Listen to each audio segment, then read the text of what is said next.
There's a picture on our fridge from a winter 2 years ago.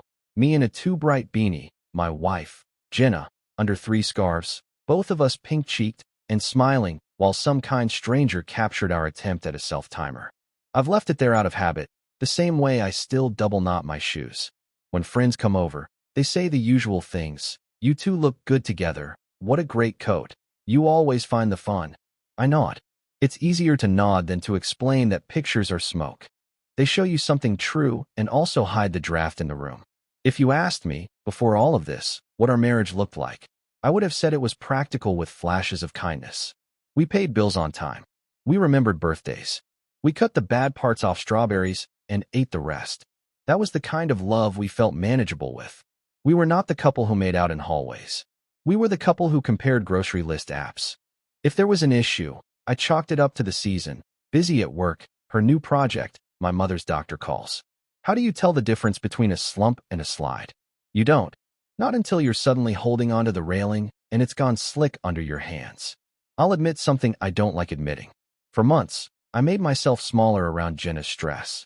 She'd come home brittle, every sound bothering her, the microwave beep, the hinge on the patio door, and I'd turn my volume down.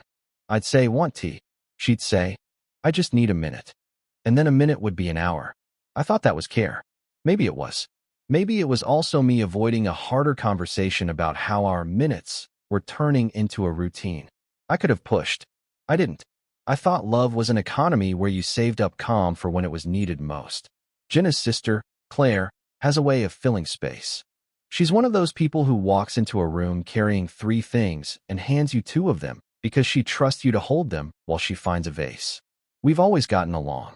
She teases me about my baseball loyalties. I tease her about her hats. She's young enough to still use words like vibe without irony and old enough to keep spare socks in her glove compartment. The week it started to wobble felt ordinary. Jenna was in a sprint at work. I'd been eating in shifts, early dinner, second dinner, whatever was left. Claire texted me a photo of a burnt lasagna with the message, grief. I told her I'd trade her for my sad rotisserie chicken. We made jokes. That's how we keep the hard things from spilling out. Humor is Tupperware. On a Wednesday, I had to drive across town to drop off tax paperwork.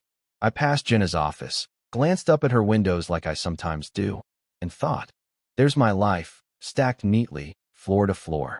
I picked up coffee for myself, and, because I am nothing if not optimistic, a pastry for Jenna I could leave in the fridge.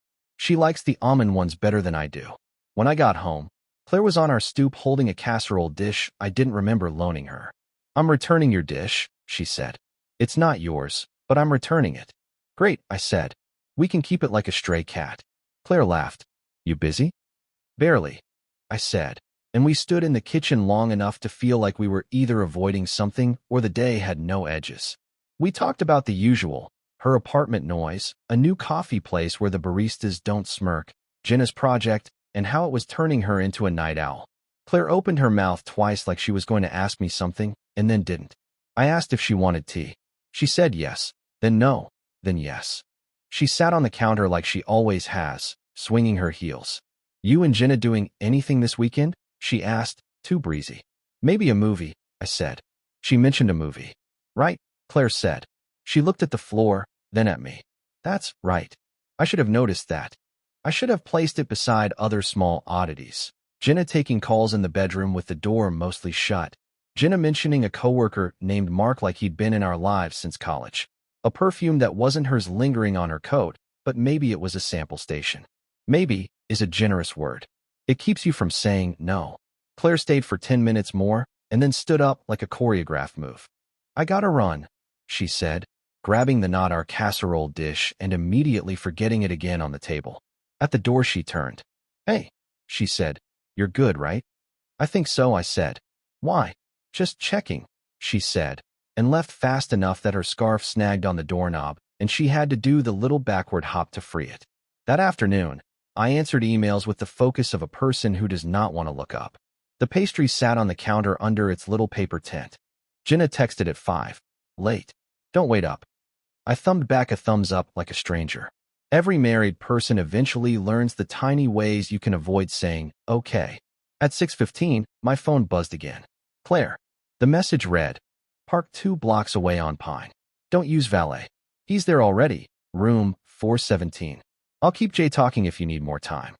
I stared at it so long I forgot to breathe. The kind of shock that isn't big, just precise. Like a cold drop of water falling inside your ear. My brain did a loop. The stupid, hopeful loop. Maybe Claire is planning a surprise for someone. Maybe he is not a he but a mistyped it. Maybe room 417 is a joke. Maybe Jay is not Jenna but Jasmine or Joel or a different letter altogether. You can bend anything if you heat it with enough denial. Then the second message came. Crap. Wrong person. Please ignore. My thumb hovered. I could have ignored it.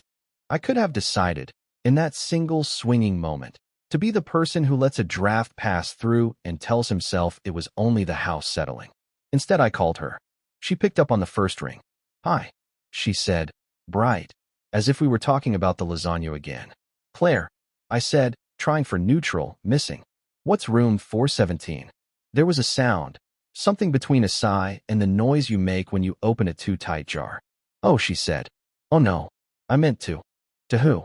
I asked, and the kitchen suddenly felt like it had that slanted floor warehouses have, where a marble would always roll to the same corner. To Jenna, Claire said, then rushed. No, listen, that's not God. I messed up. Can we talk in person?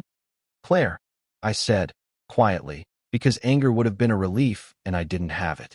Who is he? On the other end I heard her pace, the little click of her heel. When she spoke, her voice was smaller. I thought you knew, she said. I truly thought you knew.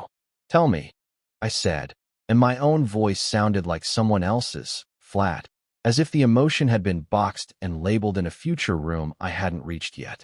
Please, she said. Let me come over. Let me. She stopped. Oh God, you weren't supposed to see that. Claire showed up 30 minutes later, coat half zipped, hair still damp from a shower she probably didn't finish.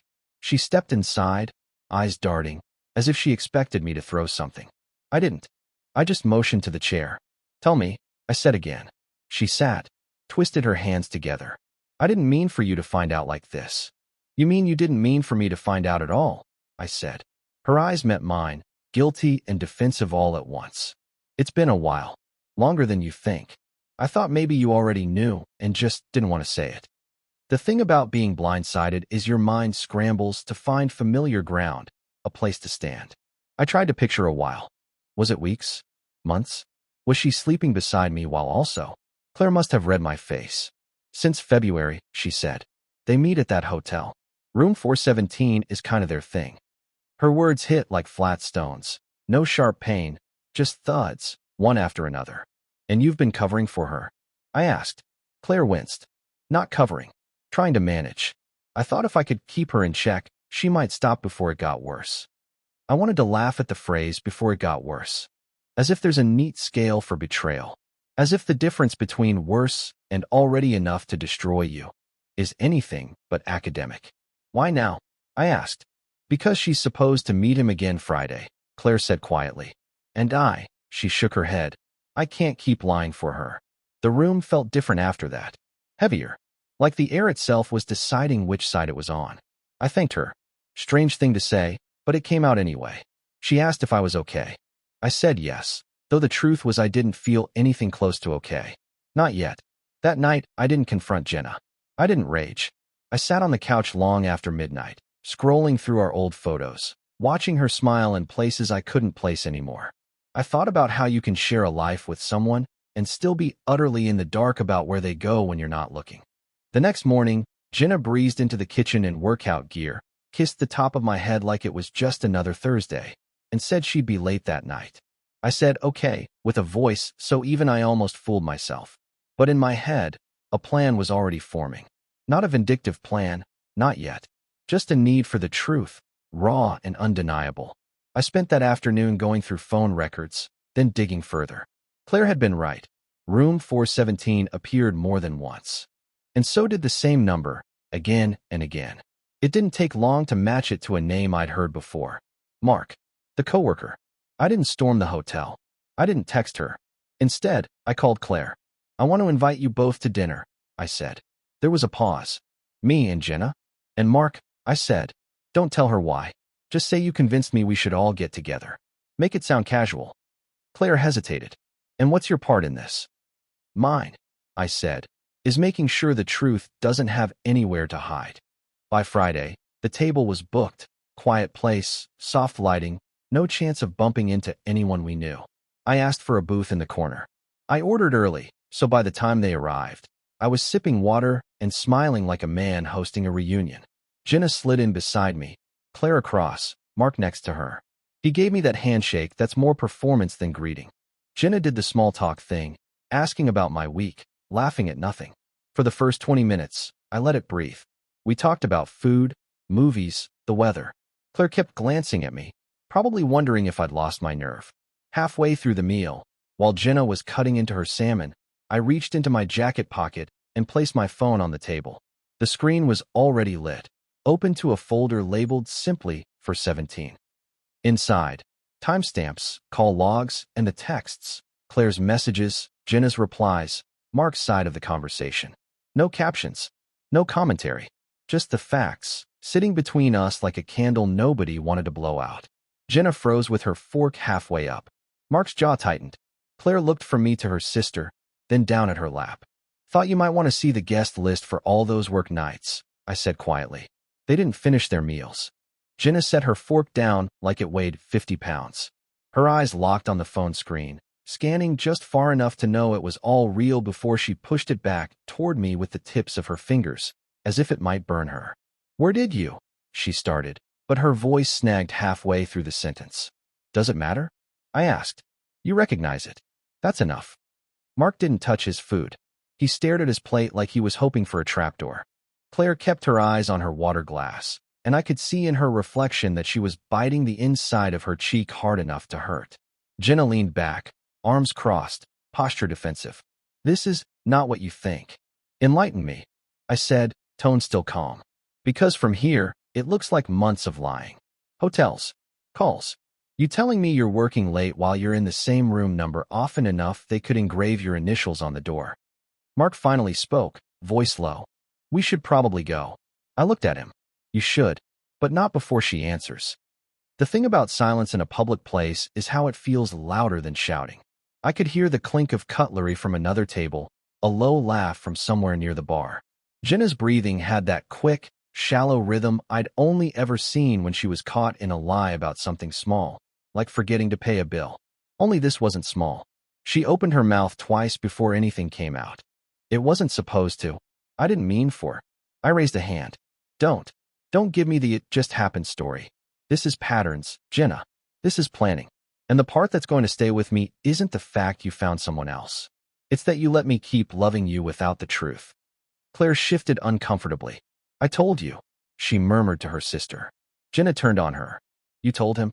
Claire met her glare, jaw tight. You were never going to. For a moment, the two of them just stared at each other, and I realized I was watching more than the collapse of my marriage. I was watching the fracture line run straight through their family too. Mark stood. I'm not doing this here. Good, I said. Then don't. He left without another word, and Jenna's eyes followed him until the door closed. When she looked back at me, there was something in her face. Anger, sure, but also fear. Fear of what came next. I want the truth now, I said. All of it. Because once we leave this table, I'm done asking questions. She didn't give me everything. People rarely do. But enough came out in stammered pieces. The first night, the excuses, the little rush she said she got from knowing I didn't know. I sat there, not taking notes, not even reacting much, just committing it to memory. When she was finished, I nodded once. Okay. That's it, she asked. That's it, I said, signaling for the check. Next time you see me, it'll be across a conference table. You'll have a lawyer. So will I. We walked out separately. Claire caught up to me in the parking lot, her face pale. I'm sorry, she said. I know, I told her. And for what it's worth, you did the right thing. That night, I packed a bag. I didn't slam drawers or tear through closets. I just moved quietly through the house, the way you do when you're trying not to wake someone. I left the picture on the fridge. Not as a keepsake, just as proof to myself that there was a time I believed in what it showed. As I locked the door behind me, I realized something. I wasn't leaving in anger. I was leaving in clarity. And sometimes, that's the only thing worth taking with you.